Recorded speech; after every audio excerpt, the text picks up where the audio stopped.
बिस्मिल्लाहिर्रहमानिर्रहीम। अस्सलामुअलैकुम वरहमतुल्लाह। आज की इस वीडियो में हम क्लास 8 की आसान सिंधी में सबक 8वां यानी 8वां सबक जेट जहाज़ के बारे में पढ़ेंगे। हर बार की तरह इस बार भी हम इस सबक का बाकायदा आगाज़ बुलंद ख़्वानी यानी रीडिंग से करेंगे, तो रीडिंग को बगौर समात कीजिएगा। बार बिरादरी जो सब खां तिखो वसीलो हवाई जहाज़ आहे। हवाई जहाज़नि में वरी सभिनी खां बहितरीन ऐं तिखो जेट जहाज़ आहे। जेट जहाज़ न रुगो घणो सामान पर घणा माण्हू बि खणी सघंदो आहे। जेट जहाज़ 45,000 फुटनि जी बुलंदीअ ताईं उॾामे सघे थो। जेट जहाज़ एॾा त वॾा हूंदा आहिनि जो उन्हनि में 500 माण्हू सफ़र करे सघनि था।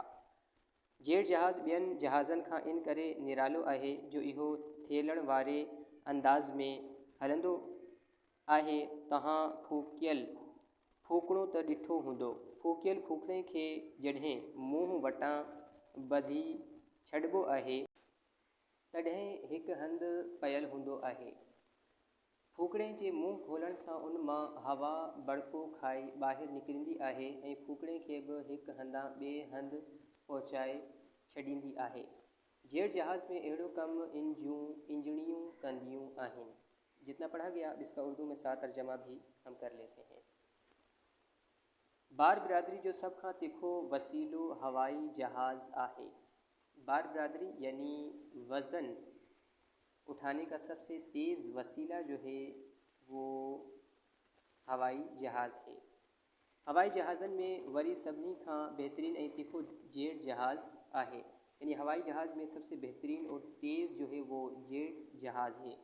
जेट जहाज़ न रुगो घणो सामान पर घणा माण्हू बि खणी सघंदो आहे। यानी जेट तैयारा जेट जहाज़ न सिर्फ ज़्यादा सामान बल्कि काफ़ी लोग भी उठा सकता है। जेट जहाज़ 45,000 फुटनि जी बुलंदीअ ताईं उॾामे सघे थो। जेट जहाज़ एॾा न वॾा हूंदा आहिनि जो उन्हनि में 500 माण्हू सफ़र करे सघनि था। यानी जेट जहाज़ 45,000 फुट की बुलंदी तक उड़ सकता है। जेट जहाज़ इतने बड़े होते हैं कि उनमें 500 अफराद सफ़र कर सकते हैं।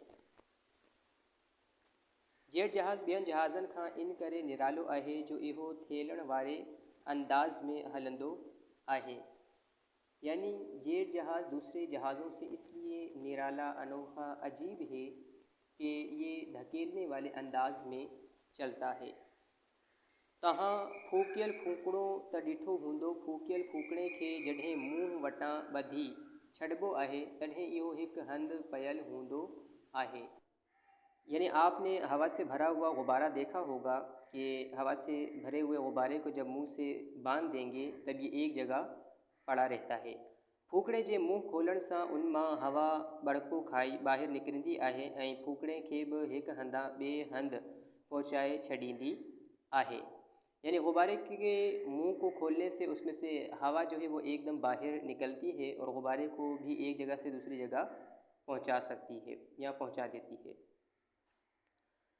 जेट जहाज़ में अहिड़ो कमु इंजणियूं कंदियूं आहिनि।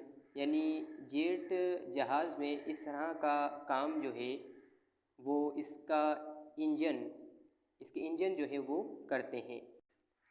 जेट जहाज़ की पहली कामयाब उड़ान 27 अगस्त 1939 ते जर्मनी में कई वई हुई। यानी जेट जहाज़ की पहली कामयाब उड़ान जो थी वो 27 अगस्त 1939 ईस्वी जर्मनी में की गई थी। जेट जहाज़ में ॿारण ॿरे गैसूं पैदा कंदो आहे जेके पोइ हवा सां मिली जहाज़ में अंदरि दबाव पैदा करे उनखे अॻिते थेलण शुरू कंदियूं आहिनि। यानी जेट जहाज़ में ईंधन जलकर गैस पैदा करता है जो बाद में हवा के साथ मिलकर जहाज़ के अंदर दबाव पैदा करके उसको आगे धकेलना शुरू कर देता है।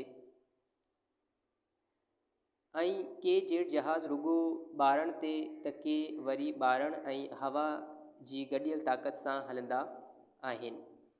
यानी इस तरह कुछ जेट जहाज़ सिर्फ ईंधन के चलने के अमल से और कुछ जलने और हवा की मुश्तरका ताकत से चलते हैं। जेट जहाज़ जी ईजाद सां उडाम जी दुनिया में एक इनकलाब आयो आहे ऐं फ़ासला घटिजी विया आहिनि।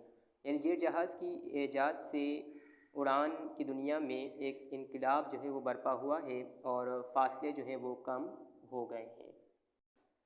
इस सबक का ख़ुलासा यही है कि बार बिरादरी यानी वज़न उठाने का सबसे तेज़ ज़रिया जो है वो हवाई जहाज़ है, लेकिन सबसे तेज़ हवाई जहाज़ों में जो हवाई जहाज़ है वो जेट तैयारा जेट जहाज़ है। जेट जहाज़ न सिर्फ ज़्यादा सामान बल्कि ज़्यादा अफराद को भी उठा सकता है और तकरीबन इसमें 500 के करीब अफराद जो हैं वो बआसानी सफ़र कर सकते हैं।